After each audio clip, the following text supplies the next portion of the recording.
नमस्कार दोस्तों, हमारी आज की कहानी का नाम है ध्यान। माँ कहाँ हैं? भाभी माँ कहाँ हैं? पुष्पा हांफती हुई घर में घुसी और अपनी भाभी रश्मि से पूछा, क्या हुआ दीदी, सब ठीक तो है? माँ अंदर हैं, वो आराम कर रही हैं। आप यूँ अचानक अचानक क्यों? क्या यह मेरा घर नहीं है? क्या मैं नहीं आ सकती यहाँ? मैंने ऐसा कब कहा? पर आप यूँ भागती हुई आई, इसलिए मैंने पूछा। पुष्पा ने कहा, मैं माँ से फ़ोन पर बात कर रही थी तो माँ बार बार छींक रही थी और उन्होंने बताया कि कल से उन्हें बुखार भी है, तो मैं बस मुझसे रुका नहीं गया और मैं उन्हें देखने आ गई। पुष्पा उनके कमरे में गई। माँ आप ठीक तो हैं? हाँ बेटा, मैं ठीक हूँ, मृदुला जी ने धीरे से जवाब दिया। रश्मि की शादी को 7 महीने हुए हैं। घर में सास मृदुला जी रहती हैं। घर के थोड़ी दूरी पर ही ननद और उसका परिवार रहते हैं। माँ आपकी आवाज़ इतनी हल्की आ रही थी कि मुझसे बिल्कुल रुका नहीं गया। बुखार कैसे हो गया? आप अपना ध्यान क्यों नहीं रखती? और भाभी माँ का गला खराब, बुखार कैसे हो गया? क्या खाया था? कल रात को दीदी मैंने तो कल बस दाल बनाई थी और तो माँ ने ऐसा कुछ नहीं खाया। फिर माँ को बुखार कैसे हो गया? दीदी मौसम ही ऐसा चल रहा है, आजकल तो हर घर में सबको बुखार हो ही रहा है।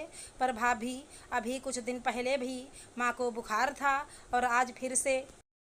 इसका मतलब है कि इनकी सेहत का ध्यान नहीं रखा जा रहा है। आप वक्त पर खाना तो देती हैं ना? बुरा मत मानिएगा, मैं सब पूछ रही हूँ। मुझे ठीक नहीं लग रहा। मुझे ऐसा लग रहा है माँ का ख्याल नहीं रखा जा रहा।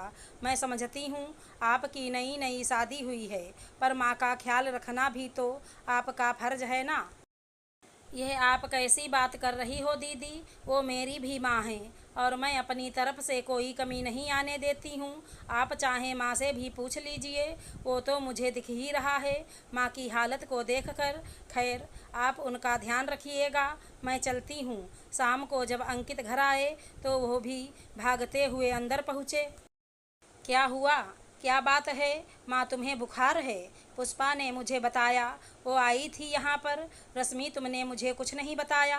माँ को सुबह से बुखार है और मुझे कुछ पता भी नहीं है। ये तो अच्छा हुआ जो पुष्पा ने मुझे बताया और मैं जल्दी घर आ गया। माँ को हल्का सा बुखार है, वो ठीक हो जाएंगी, रश्मि ने समझाने की कोशिश की।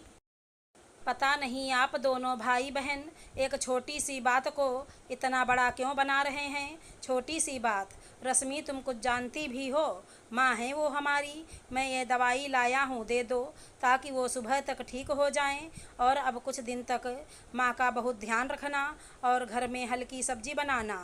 अगली सुबह अंकित के जाने के बाद रश्मि मृदुला जी के पास आकर बैठी। माँ, मैं अपनी तरफ से तो कोशिश करती हूँ कि आपको कोई परेशानी ना हो, फिर भी आपको किसी भी चीज़ की ज़रूरत है तो प्लीज़ आप मुझे कहिएगा और किसी को नहीं। कुछ दिन बीते और एक दिन सुबह मृदुला जी ने अपनी बहू रश्मि से कहा, रश्मि, मैं ज़रा तेरी मौसी के यहाँ होकर आती हूँ। उनकी कुछ दिन से तबीयत खराब है, पर माँ प्लीज़ आप अकेले मत जाइए, वरना अंकित बहुत गुस्सा करेंगे। आप तो जानती हैं उन्हें। अरे तू क्यों परेशान हो रही है? मैं उसके आने से पहले आ जाऊंगी। पर माँ, कुछ नहीं होता मुझे, आती हूँ मैं अभी, तू परेशान मत हो। वो दोनों तो ऐसे ही हैं, मेरा बेटा और मेरी बेटी, तू ऐसी मत बन। डरपोक, चल आती हूँ मैं अभी, तू ध्यान रख अपना और थोड़ा आराम कर लियो, सुबह से लगी हुई है। जी माँ ठीक है। और रश्मि रसोई की तरफ चली गई।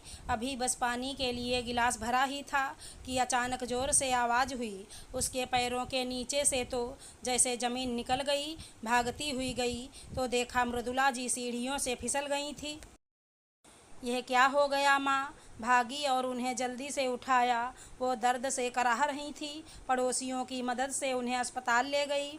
वहाँ जाकर उन्हें एडमिट कराया और डर रही थी कि अंकित को कैसे फ़ोन करूं। वो तो बिना कुछ सुने ही मुझे डांटना शुरू कर देंगे, इसलिए कुछ देर इंतज़ार करना ही उसे ठीक लगा। लेकिन कुछ ही देर में पुष्पा वहाँ पहुँच गई। उन्हें तो पता नहीं कहाँ से हर चीज़ की खबर लग जाती थी। शायद घर के पास में जो रहती थी, इसलिए पड़ोसियों ने खबर दे दी होगी। भाभी माँ की ये हालत कर दी है आपने। हॉस्पिटल पहुँच गई हैं। कहाँ जा रही थी वो? क्यों उतरी सीढ़ियों से नीचे? मैंने आपको उस दिन भी समझाया था, पर मैं ही भूल गई। मुझसे ही गलती हो गई। आखिर एक बहू सास का ख्याल क्यों रखेगी? बस अब तो कुछ कहना ही नहीं चाहिए मुझे। और थोड़ी ही देर में अंकित भी वहाँ आ गए और रश्मि से कुछ नहीं पूछा, सीधा पुष्पा से पूछने लगे कि माँ की हालत कैसी है। रश्मि का तो रोकर बुरा हाल था। उसे ऐसा लग रहा था कि जैसे उसने ही अपनी सास को धक्का मार दिया हो, क्योंकि हर पल उसे यह एहसास कराया जा रहा था कि उसकी गलती की वजह से ही आज मृदुला जी की ये हालत हुई है। वो मन ही मन बस यह दुआ कर रही थी कि मृदुला जी जल्दी से ठीक हो जाएं। कुछ ही देर बाद मृदुला जी को होश आया। डॉक्टर ने बताया कि उनके पैर में फ्रैक्चर हो गया है, बाकी वैसे वो ठीक हैं और थोड़ी देर में उन्हें घर ले जाया जा सकता है। अंकित, पुष्पा और रश्मि उन्हें घर ले आए। अंकित बिना कुछ सोचे समझे रश्मि को सुनाने लगे। अपनी बातों से उन्होंने रश्मि के दिल को खूब चोट पहुंचाई। जब मृदुला जी को ये सब बातें पता चली तो उन्होंने अंकित और पुष्पा को अपने पास बुलाया। बहुत दिन हो गए, तुम कोई कसर नहीं छोड़ते रश्मि को सुनाने में। आज उसकी कोई गलती नहीं थी। उसने मुझे बहुत रोका था। मैंने ही जिद की थी जाने की और घर बैठे बैठे परेशान हो गई थी। मैं इसलिए यहाँ से थोड़ी देर के लिए निकलना चाहती थी। ये तो भगवान को ही कुछ और मंजूर था और मैं दोबारा से यहाँ पर आ गई।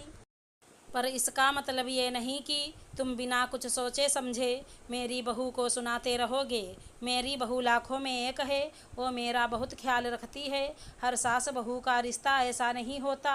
उन दोनों के बीच प्यार का रिश्ता भी हो सकता है। और पुष्पा, तू अपनी सास का इतना ख्याल रखती है। मेरे एक छींक आने पर तो यहाँ पर आ जाती है। क्या तू उनका भी इतना ध्यान रखती है? क्योंकि तेरी बहन ने तुझे बता दिया तो तुझे लगा कि रश्मि मेरा ख्याल नहीं रखती। अपनी पत्नी पर विश्वास सबसे बड़ी चीज़ होती है और अगर तू अपनी पत्नी पर विश्वास ही नहीं कर सकता तो कोई फ़ायदा नहीं है इन सब चीज़ों का। रश्मि ने कहा, माँ आप कुछ मत कहिए, बस आप जल्दी से ठीक हो जाइए और मैं यहाँ से अपने माता पिता के घर चली जाऊँगी। मैं यहाँ रहना ही नहीं चाहती। दीदी मुझ पर विश्वास ना करें, मुझे समझ में आता है क्योंकि वो मुझे जानती ही कितना है, लेकिन मेरे पति ही मुझ पर विश्वास नहीं करते तो मेरे यहाँ रहने का सवाल ही पैदा नहीं होता। नहीं बहू, ऐसा मत बोल। ये घर तेरा है, सिर्फ अंकित का नहीं है। तो इस घर को छोड़कर कहीं नहीं जाएगी। मुझे माफ़ कर दो रश्मि। मुझे लगा कि हर सास बहू में लड़ाई झगड़े ही होते हैं। मैंने आज तक यही सुना है अपने आसपास, तो बस मैं डर गया था। मुझे लगा कि तुम शायद मेरी माँ को पसंद नहीं करती हो। आइंदा ऐसा कभी नहीं करूँगा। प्लीज़ मुझे एक मौका और दे दो। और वो घुटनों के बल बैठ रश्मि से हाथ जोड़ माफ़ी मांगने लगा। उस समय पुष्पा को वहाँ से चली जाना ही ठीक लगा। कुछ दिन बाद पुष्पा का अंकित के पास फ़ोन आया। भाई, मैंने सुना है कि 2-3 दिन के लिए दिल्ली जा रहा है। हाँ पुष्पा, ठीक सुना है तुमने। तो माँ का ध्यान कौन रखेगा? उनके लिए रश्मि है ना।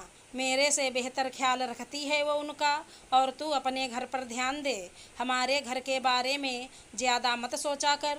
यहाँ के बारे में ज़्यादा सोचेगी तो अपने घर में कभी खुश नहीं रह पाएगी। और पुष्पा ने फ़ोन काट दिया। अगर हमारी कहानी पसंद आई हो तो चैनल को लाइक शेयर सब्सक्राइब करें। राधे राधे।